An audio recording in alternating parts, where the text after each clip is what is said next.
जीत के अल्पाज YouTube channel में सभी विद्यार्थियों का बहुत बहुत स्वागत है। गणित की दैनिक ऑनलाइन क्लासेस, हर दिन नया टॉपिक। पिछला जो हमारा वीडियो था हम बात कर रहे थे वास्तविक संख्या पर।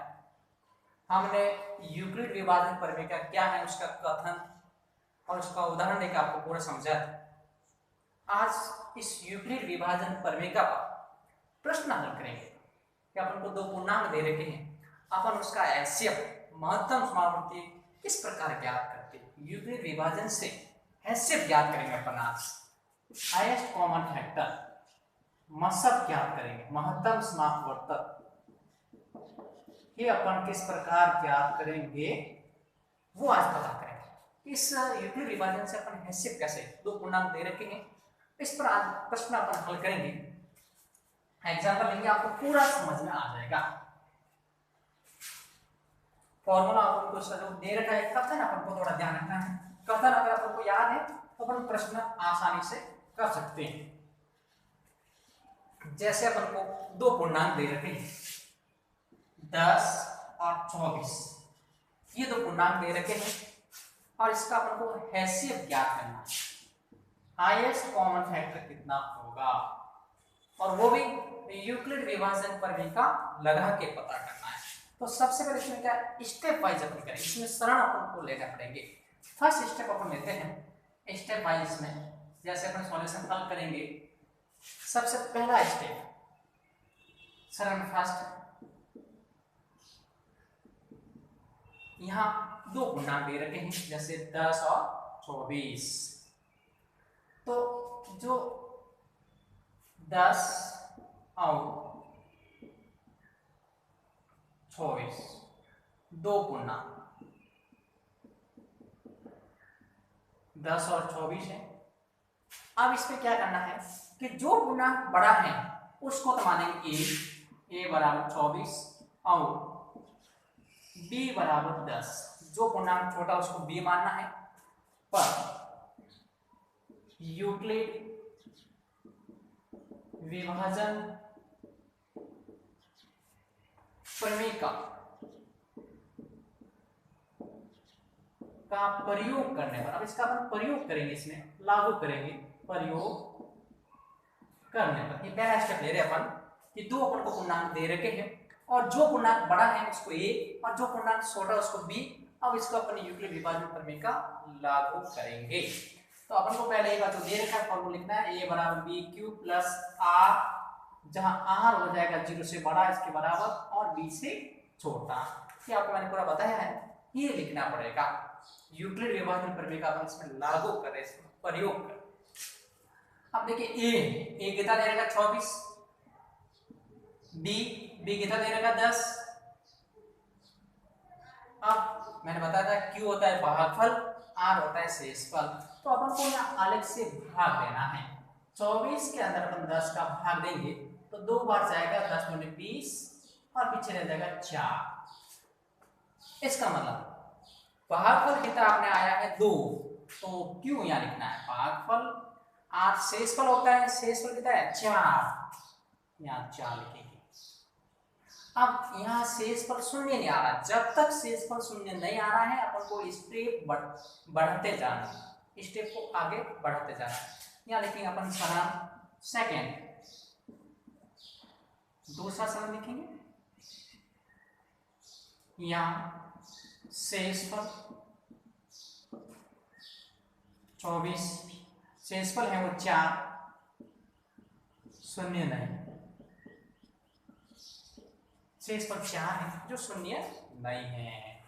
शेषफल 4 दे रखा जो शून्य नहीं। जब तक शेषफल शून्य नहीं आ रहा है अपन को स्टेप आगे बढ़ाते जाना। अब इसलिए यहाँ भाजक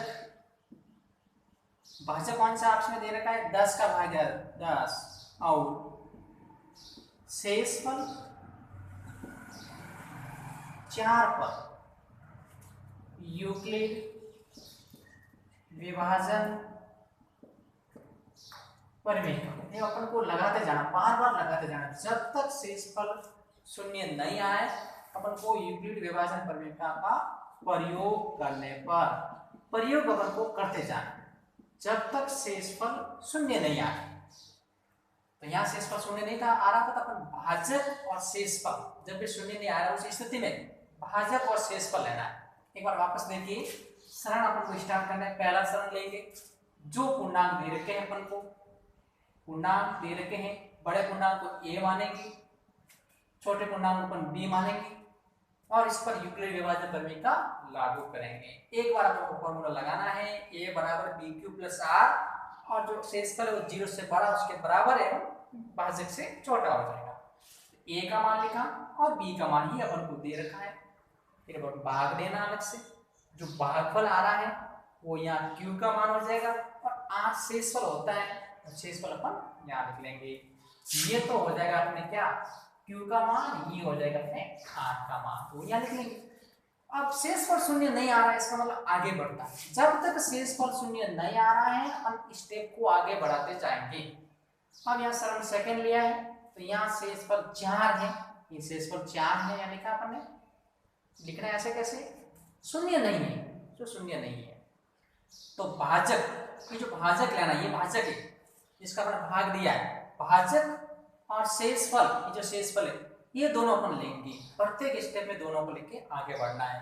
तो भाजक और शेषफल पर यूक्लिड विभाजन प्रमेयिका का प्रयोग करेंगे। जब तक नहीं आ रहा तो भाजक और शेषफल अपन आगे लेके चलेंगे। अब इसका स्टेप आगे बढ़ाते हैं तो पूरा आपको समझ में आ जाएगा।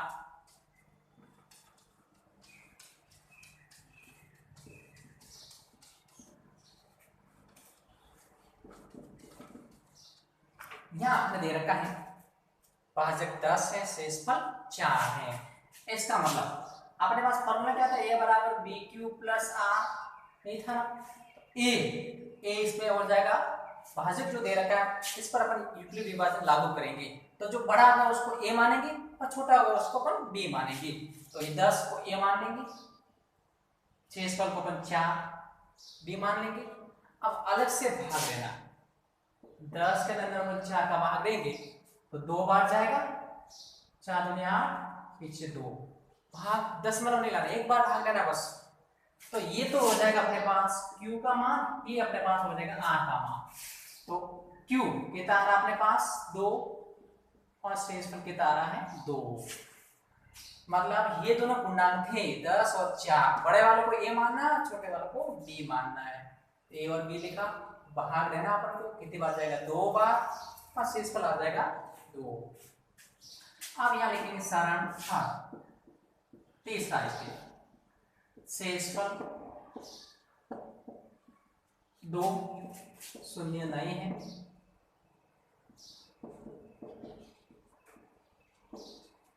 इसलिए भाजक कौन सा लेंगे 4, और शेषफल कौन सा है 2 पर यूक्लिड विभाजन प्रमेय से लाइन लिखना है, यूक्लिड विभाजन प्रमेय का प्रयोग करने पर। ऐसे कैसे प्रयोग करेंगे, a 4 हो जाएगा, फिर b कितना 2 हो जाएगा। अब भाग देंगे अपन इसमें, 4 के अंदर 2 का भाग देंगे, 2 बार जाएगा, 2 दूनी 4, पीछे 0। इसका मतलब ये जो मान है वो तो q का मान, ये मान जो r का मान। तो अपने पास q कितना आ रहा 2, और r शेषफल कितना आ रहा 0। अब यहाँ शेषफल शून्य आ रहा है, जब तक शेषफल शून्य नहीं आगे बढ़ाते जाएंगे, चाहे 2 स्टेप हो, चाहे 3 स्टेप हो, 4 स्टेप, 5 स्टेप, जितने स्टेप आ रहे हैं बढ़ाते जाएंगे। शेषफल जहाँ शून्य आ गए वहां अपन को रुकना है। यहाँ शेषफल शून्य आ, देखिए सेकंड में नहीं आ रहा था, अपन भाजक और शेषफल पर लागू किया वापस करने को, तो ये भाजक शेषफल भाग लेके अपन अलग सरल किया। शेषफल शून्य नहीं था, ये भाजक दे रखा है और ये शेषफल दे रखा है, ये लेना अपन को, भाजक और शेषफल ही लेना है, उस पर लागू करना है। और अब तीसरे स्टेप में शेषफल शून्य आ गया है, क्या लिखेंगे, यहाँ शेषफल शून्य प्राप्त होता है। क्या आपको लिखना है, सो कि यहाँ शेषफल शून्य प्राप्त होता है। यहाँ शेषफल अपने शून्य आ गया, ये वाला जो r का मान है, आर का मान जो शेषफल शून्य, इसलिए जिस स्थिति में शेषफल शून्य आ रहा है वहां पर जो बी का मान होगा, जो भाजक होगा, वह उसका HCF हो जाएगा।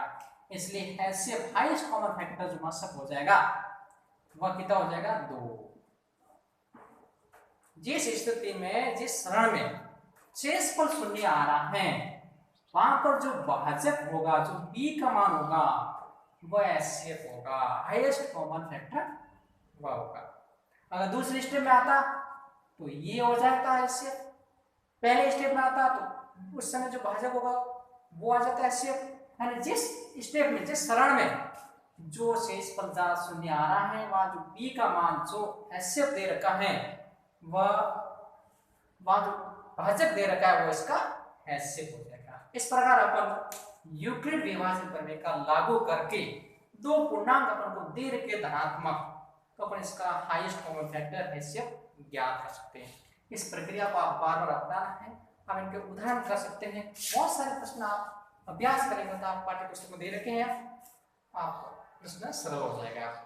एक बार इनको पूरा देखना है व्यवस्थित तरीके से, फिर आप अभ्यास कीजिए, पूरा समझ में आ जाएगा।